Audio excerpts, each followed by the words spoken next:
MetLife Stadium buzzed with anticipation on July 14, 2025. The FIFA Club World Cup final was about to kick off in the US for the first time. Chelsea and Paris Saint-Germain, two European giants, were set to clash for global supremacy. Over 80,000 fans filled the stands, their colors and chants creating a vibrant, electric atmosphere. The world watched as the best clubs from every continent gathered for this historic showdown. For Chelsea and PSG, this was the ultimate test. Each squad packed with international stars, each determined to claim the crown.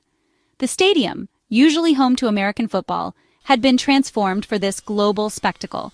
The pitch was immaculate, the lights dazzling, and the sense of occasion unmistakable. This wasn't just a match. It was a statement about soccer's explosive growth in America. Fans from across the globe had traveled to witness history. The energy was palpable as players warmed up. Every touch met with roars from the crowd. The final symbolized not just a battle between two teams, but the rise of soccer in the U.S. As the teams lined up in the tunnel, anticipation reached its peak. The world's eyes were fixed on MetLife Stadium. The referee's whistle was all that stood between anticipation and action. The players took their places, ready to make history. The crowd's roar grew louder, echoing around the stadium. The stage was set for a classic final. This night would be remembered for years to come. Just before kickoff, a new wave of excitement swept the stadium. Former President Donald Trump arrived with Melania and a high-profile entourage. His entrance drew immediate attention, shifting the crowd's focus from the field to the luxury suite. Phones flashed, heads turned, and the buzz of conversation intensified. Trump's presence underscored the event's significance. Not just a football match, but a major international spectacle in his home state. Security tightened around his suite, Secret Service agents visible and alert. The area became a hive of activity, with fans snapping photos and pointing. The atmosphere in that section felt more like a political rally than a sporting event. Media coverage pivoted, with cameras and reporters now tracking Trump's every move. FIFA President Gianni Infantino greeted Trump warmly, highlighting the intersection of global sports and politics. Their meeting was a headline in itself, reinforcing the Club World Cup status as a premier event. The crowd's reaction was mixed. Some cheered, others booed, and the tension was palpable. Trump's attendance became a central storyline, adding a layer of drama to the night. For organizers, his presence brought even more global attention. The suite's guest list read like a who's who of power and influence. The event was now as much about who was watching as who was playing. The stadium buzzed with speculation and excitement. Trump settled into his seat, unfazed by the attention. The crowd's divided response set the tone for the evening. The world was watching, both on and off the pitch. The final had become a stage for more than just football. The night's narrative had already shifted before the first whistle. When Trump appeared on the stadium's big screens, the crowd erupted. Cheers and boos collided, creating a wall of sound that swept through MetLife. Some fans stood, waving flags and applauding, thrilled by his presence. Others booed loudly, making their disapproval unmistakable. The stadium, united moments before, was now split down the middle. The reaction was a vivid reminder of Trump's polarizing impact. For a few minutes, the focus shifted from the players to the stands. Cameras captured the divided crowd, smiles, scowls, and everything in between. The moment transcended sports, becoming a flashpoint of politics and culture.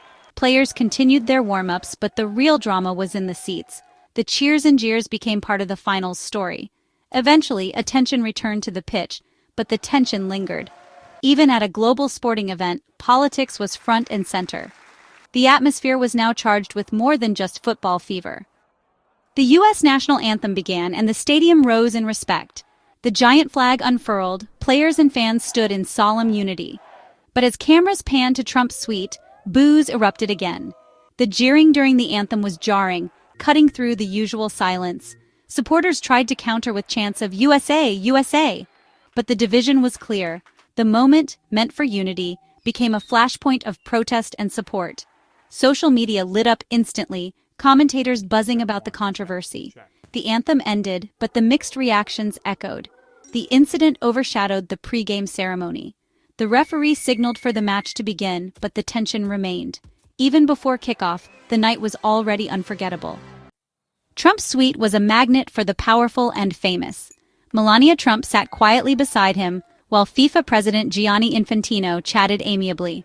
Their rapport hinted at the close ties between sports and politics, especially with the 2026 World Cup looming. Tom Brady, NFL legend, added star power, bridging American football and global soccer. Rupert Murdoch, media titan, joined the group, his presence underscoring the event's media significance.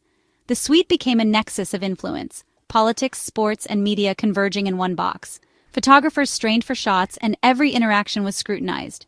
The contrast with the raucous stands below was stark, calm, exclusive, and strategic. The guest list itself became a headline, nearly rivaling the match. For many, the real action was in the VIP box. The suite's gathering was a reminder: big games are also big business. The world's elite watched, networked, and shaped the narrative. The spectacle extended far beyond the pitch. When the whistle blew, the focus snapped back to the field. Chelsea and PSG delivered a final worthy of the world's attention, fast, physical, and fiercely contested. PSG's early attacks tested Chelsea's defense, but the English side held firm. The first half ended scoreless, both goalkeepers making crucial saves. After halftime, Chelsea seized control. A brilliant pass in the 65th minute set up the only goal.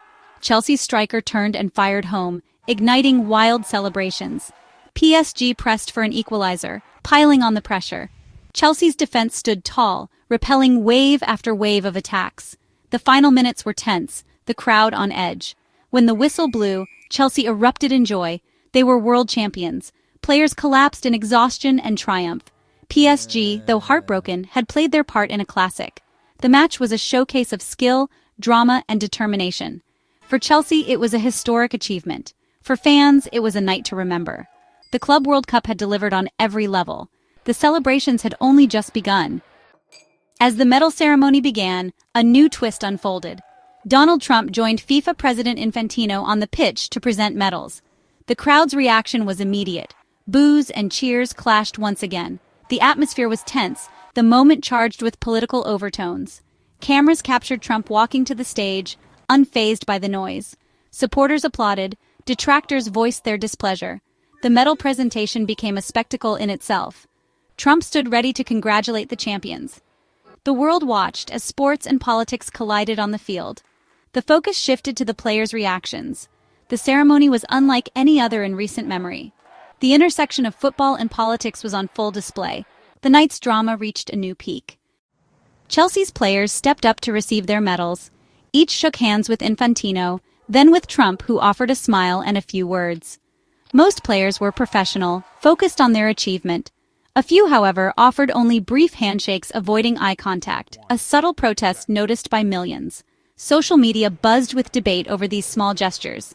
The ceremony became a global talking point, every interaction scrutinized. The Chelsea captain lifted the trophy as confetti rained down. Trump applauded with the other dignitaries, his role complete. The players celebrated, their focus on victory, not politics. The night's controversies faded as the champions reveled in their triumph. For a moment, football took center stage again, but the political undertones lingered in every handshake. The final's legacy was already being written.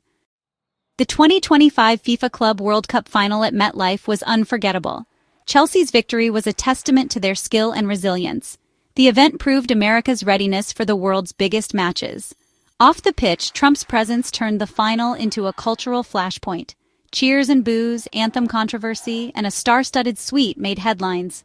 The night was a collision of football, politics, and celebrity. The VIP box became as much a story as the match itself. In the end, the final was about more than a trophy. It was a snapshot of modern America. Passion, division, and spectacle played out on a global stage. For those present and millions watching, it was a night that won't be forgotten.